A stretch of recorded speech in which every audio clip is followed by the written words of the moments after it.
This week's video is going to be on a tier list on the bows of Genshin Impact. So, before we start, if you like videos like this, how about you support my channel by subscribing, liking, and continue supporting me in the future as well. Thanks. Skyward Harp. The Skyward Harp provides the typical DPS essentials in Genshin Impact. Raw damage. With a crit rate substat, of course it would make building your main DPS much easier.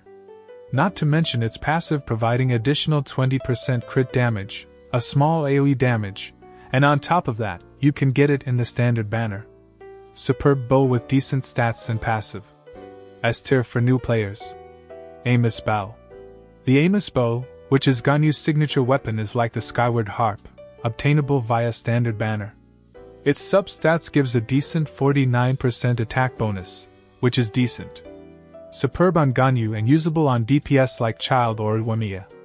Not really good for sub-DPS units that do off-field damage, or is not reliant on the normal or charge attack. Still decent but, A tier at best. Elegy of the End.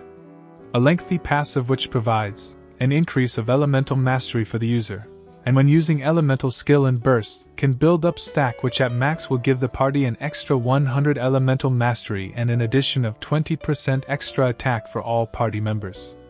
Just a very good weapon in my opinion. Very flexible because of its substat being energy recharge.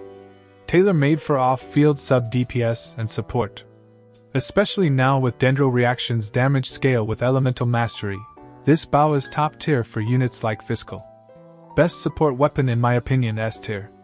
Polar Star.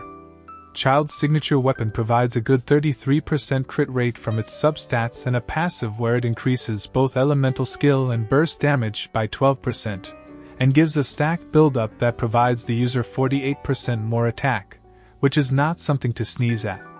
Though it's catered to DPS that plays around normal and charge attack, it's, in my opinion of course, better than the Amos Bow at the same tier. My 2 cents everyone, sorry. Aqua Simulacra.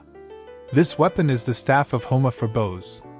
Provides massive crit damage at 88%, HP increase, and bonus damage when defeating an enemy, works on and off field. Superb weapon, can be used by all DPS and sub-DPS, though not as much for support. Duh. A magnificent weapon, in my opinion, if this weapon is to be on the same banner, with another strong weapon, like the Staff of Homa for instance, it'd be a pretty worthwhile banner I would say. S tier no doubt. Thundering Pulse. A crit damage substat weapon at 66%. Its passive provides crazy amount of extra normal attack bonus, at max is 40%. Its passive is kind of restrictive when you would lose these stack, if you have your energy at 100%, or your burst up. Of course, tailored for Wamiya, but as a stat stick it is still decent. But for me it's at top of the A tier at best. Hunter's Path. Highest crit rate substat bow weapon at 44%, this bow provides a passive which increases all elemental damage bonus, and an increase in charge attack damage scaling off the unit's elemental mastery. The 44% crit rate is superb, but to fully utilize the charge attack, you need to build an elemental mastery Ganyu, which isn't very practical. It's a nice bow, but not S tier in my opinion. I will put it here. Well, that for the 5-star bow in Genshin Impact. That's all for now, can't wait to see you again in the next video.